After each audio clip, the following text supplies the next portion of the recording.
Hello my people, welcome to my channel. Today I want to talk to you about how to deal with toxicity in society and where it comes from. And yesterday I saw a very nice, impressive church service. And if it is online available, I will link it. It was a live stream and I don't know whether they will load it up for us to rewatch. But if so, I will link it down, but I will reveal the essence of it to you because it is exactly what we need. In order to deal with toxicity, I have to begin a little bit different. I'm almost there. This video is for people who truly have good intentions and who are not predatory and abusive in their daily life. So they don't extract their life force without the permission of others from them. Something like that. And there will be a lot of people who will say, well, I am a good person. I have no bad intentions and I have good intentions. But the truth about them is they are not. This means they are in a delusional state. And if you would analyze their behavior and look at their biography, you would see that this is not the truth. And I'm not meaning the biography that points out the achievements in the material world. I mean, if we would write an emotional biography of how people around these people, what they have felt like, and how the achievements of the material world have been achieved. And in some people, this emotional biography would be written in blood red. And for some, it would be written in the color of love and empowerment and understanding, equality, things like that. And for those, this message is, all right. So, in other words, you can feel this toxicity in society when you are one of these people who have good intentions, try to follow a good goal and basically doing the right things in life, living with principles and virtues and stuff like that. You will feel the toxicity,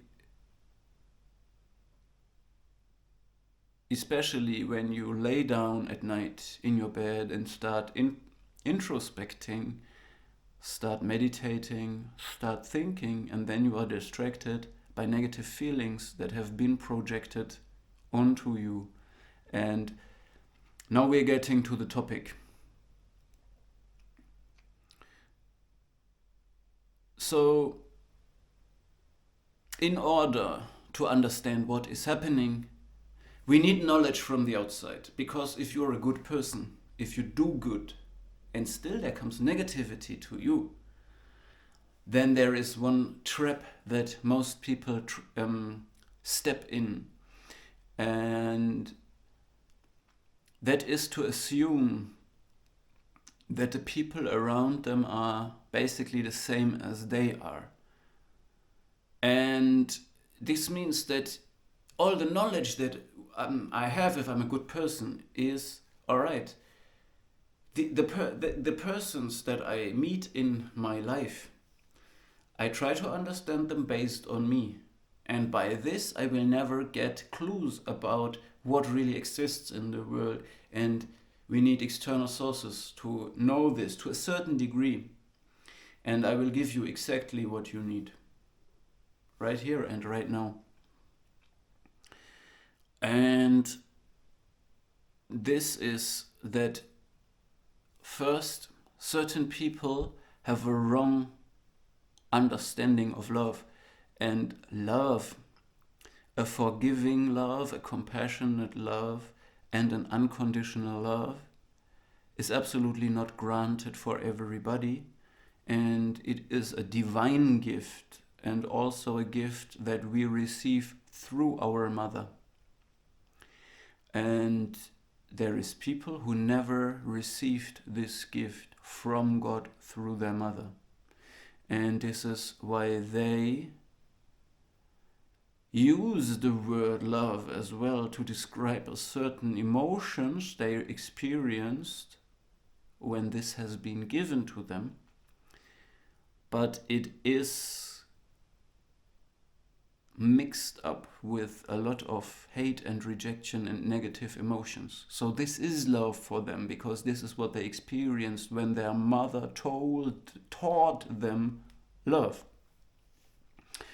Now,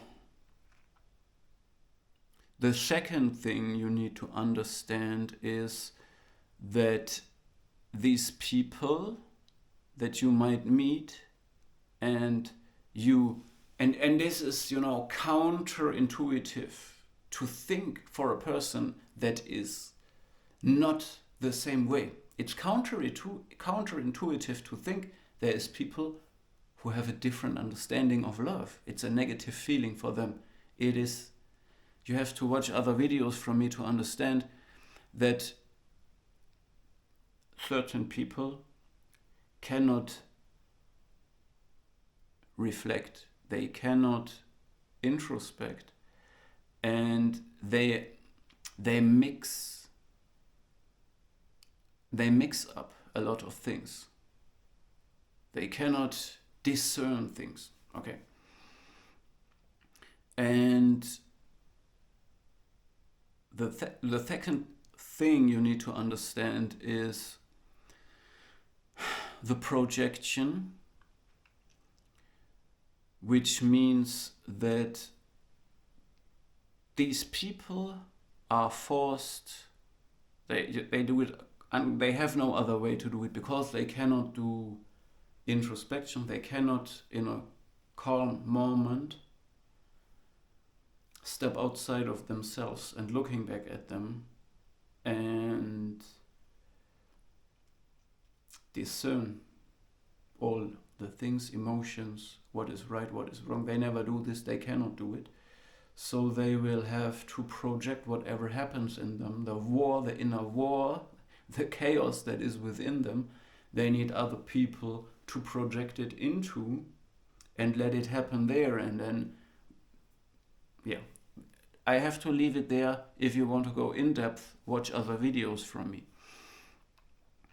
And you must understand that these people also do not know positive feedback. They are not after positive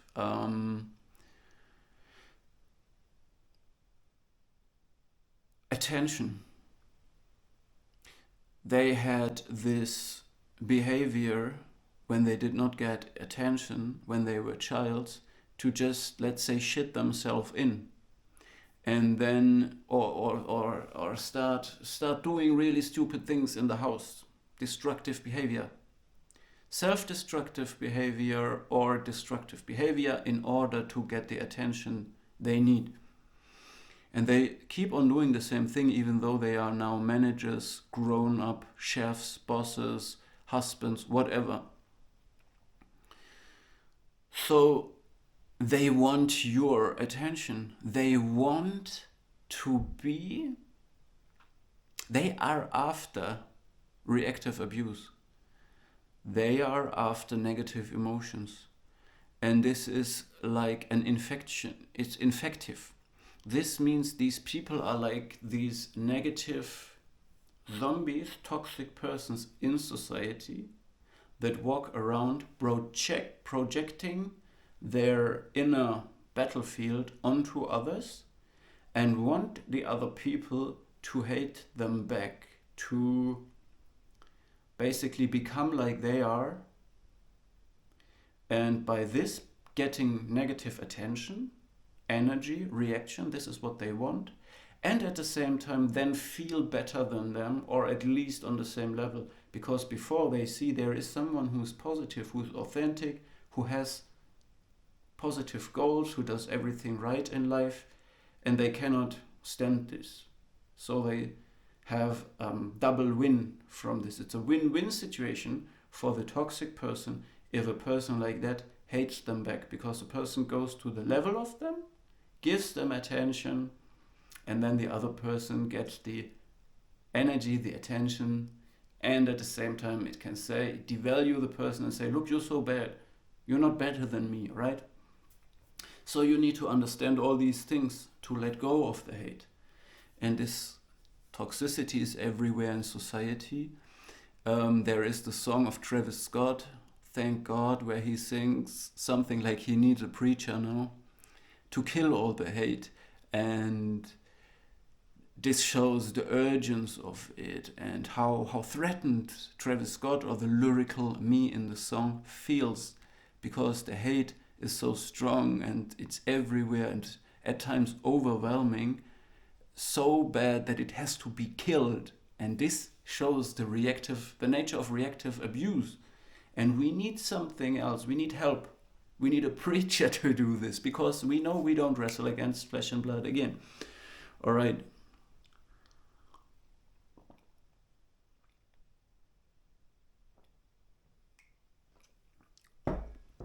So, once we have this knowledge, we can let go of the hate. Because we know, we understand the whole thing, and we understand these persons, they are not better than we are. They are worse, and they just cook with water too, because what they will do in the first place is project fear on you and a picture. They will put everything on a competitive level, so they will come up and say, well, I can cook better than you. And then you will be like, I didn't even think about this topic, You will be confused in the first place if you're a confident person and not be triggered by that, and that is just right reaction. But when you truly go after it and figure out what they do, you will find out they are just cooking with water, and they can't cook at all. It's just because they are insecure.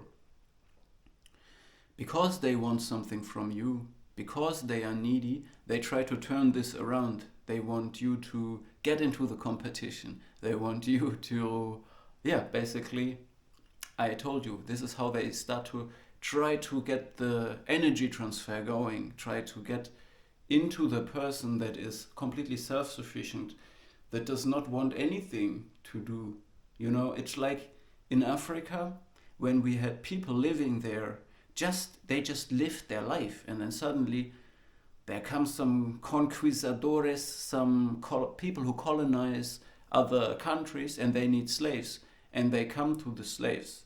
These strong people that live a peaceful life, and they take these slaves, take them away, and restrict food and water from them to make the slaves come crawling at them and begging them for food and water, in order to make it look as if these people were dependent on them. The truth is, the abusive people is always the dependent and needy person. All right, so now let's get to that nice, beautiful church service. And I could witness there a beautiful church service held by a man and his wife.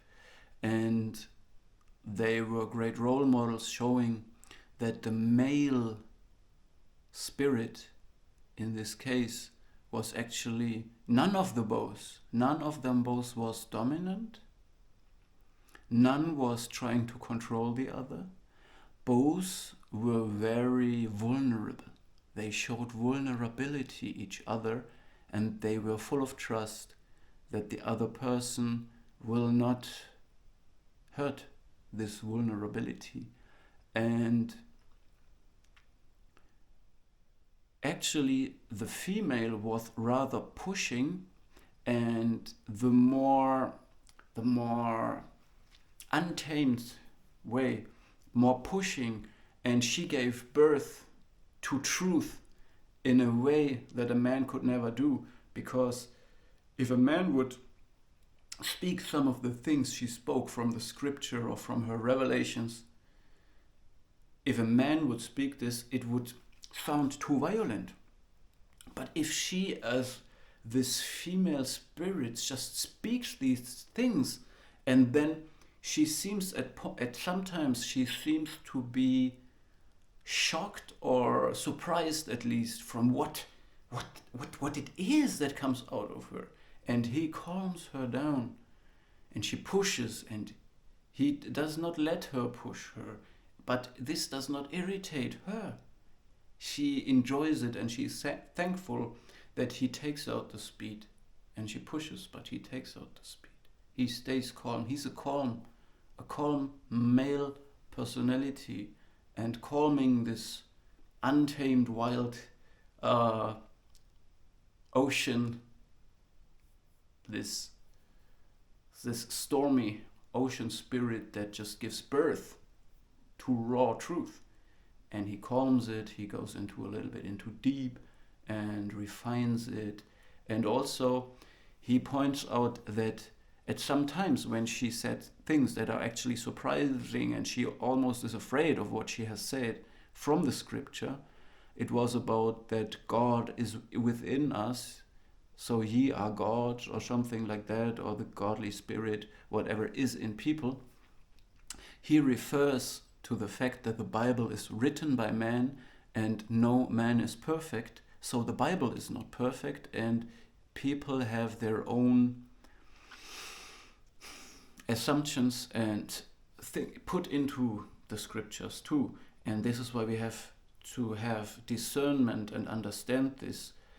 And certain parts of the Bible are dangerous, and he points this out and says, well, this is written by people and we have to be careful. And he carefully explains this, because to think that God is within us is very dangerous. And because this means, if a person misunderstands it in the way, I am God, there is nobody beside me, I am the Almighty, then this basically is narcissism. This means I become immediately self-absorbed because I believe I am the biggest thing. Next to me, everything, I am the 99.99% or even 100%, and everything around me is just part of me. And then I lose contact to reality. Immediately, I am taken out of reality, and I'm basically a narcissist. Okay? Because I see everything is just a part of me, an introject. Persons become objects within me. A person is not his or her own God anymore.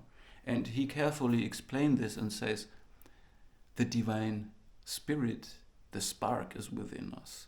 But he absolutely understands that this can be easily misunderstood in the way I just described. And this was just nice, beautiful to witness these two people, she giving birth to this raw truth, and he calming her down when necessary, but letting her go when it's not done yet. It was beautiful to see.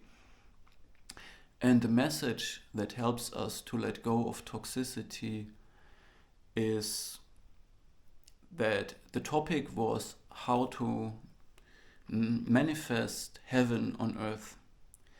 And I cannot do justice to how beautiful this church service was, but I will just give you a raw extraction of the most important parts of it from my memory.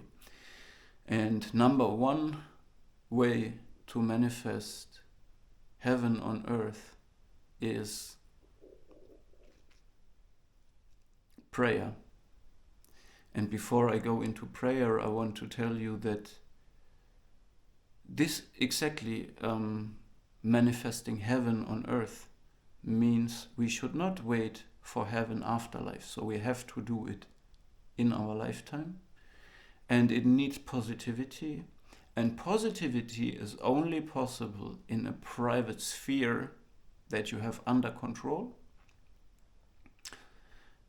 And you have to defend yourself against the toxicity and negativity of the world. Now we're going there. Prayer means a two-sided communication. So he gave me a strong visualization in the church service by saying, you close all doors to open one door. Do this. Close all doors when you pray to open one door. And it's a two-sided communication. It is a dialogue. It is not a monologue. So, you speak to God. First you close all doors, and then you open this one door, and you speak to God, and He speaks back to you. And this is the meditation part. The meditation means to listen, to let revelation happen, to get. People have different ways to receive the word of God. It can be dreams, it can be visions, it can be pictures that you see, it can be something you hear, it can be imagination, it can be a person that you, it can be different ways. But this is the way. You have to be receptive. You have to be receptive and open for it. And meditate to receive the answer. But also you have to talk and speak. It's a two-sided process. All right. And I think number 2 was your words. And this means do not speak sickness. And when I make too much videos and thoughts about thinking about the people who project on me and came into my life, let's say they are narcissists or not, or have narcissistic traits or not, negative people, do not focus or stay on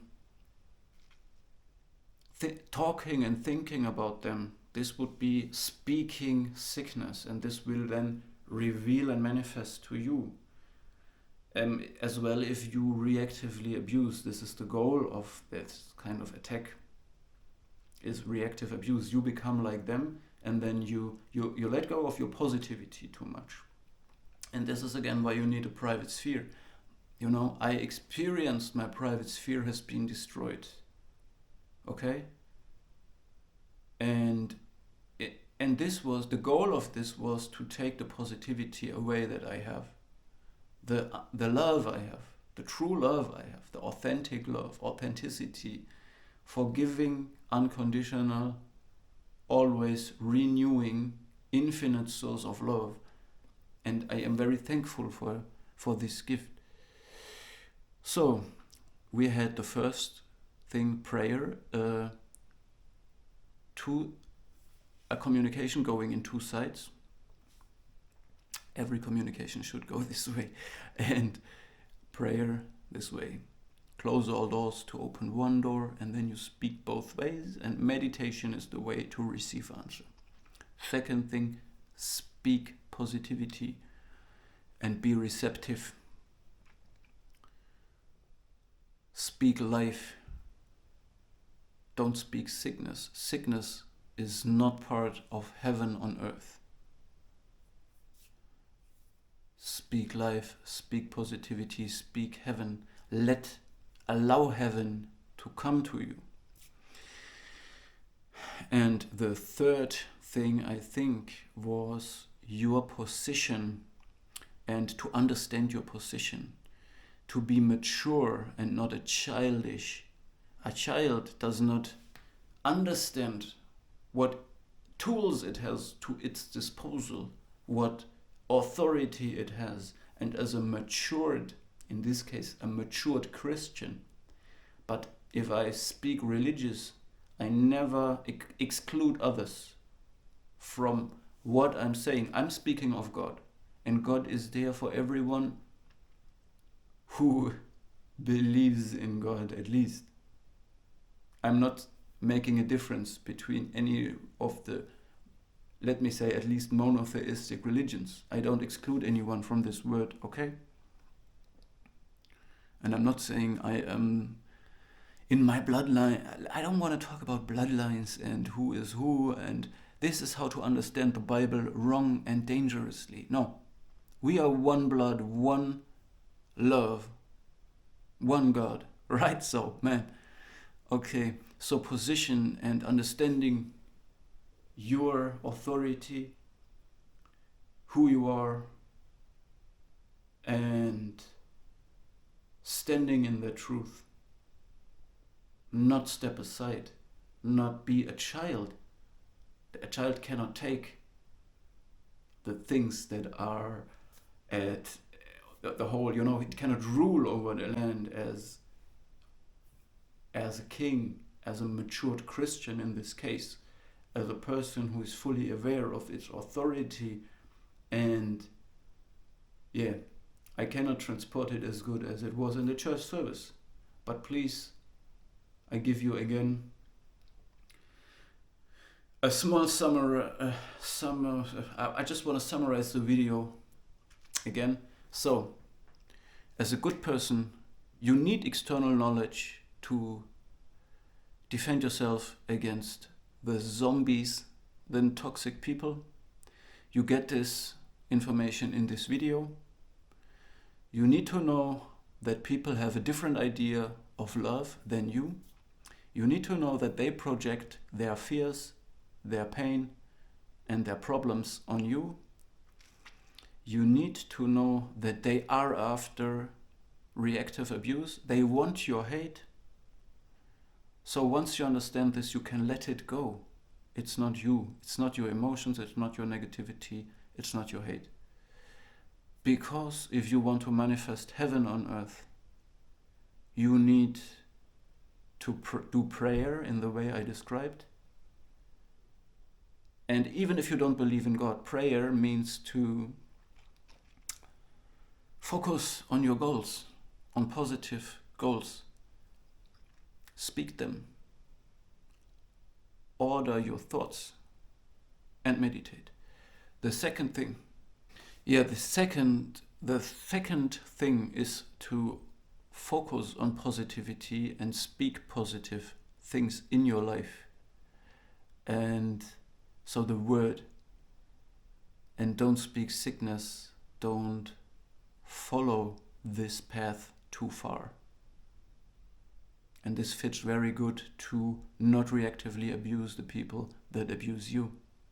Makes sense. Stay on the positive side.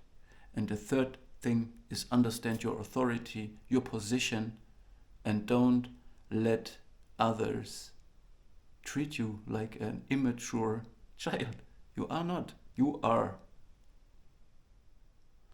what you are, and you have the divine spark in you, right? Take it. Take heaven. Be receptive for it, okay? So I just summarized that video again. I hope it helped. And let's go into that promised land, that heaven on earth, that we feel in our heart as this love.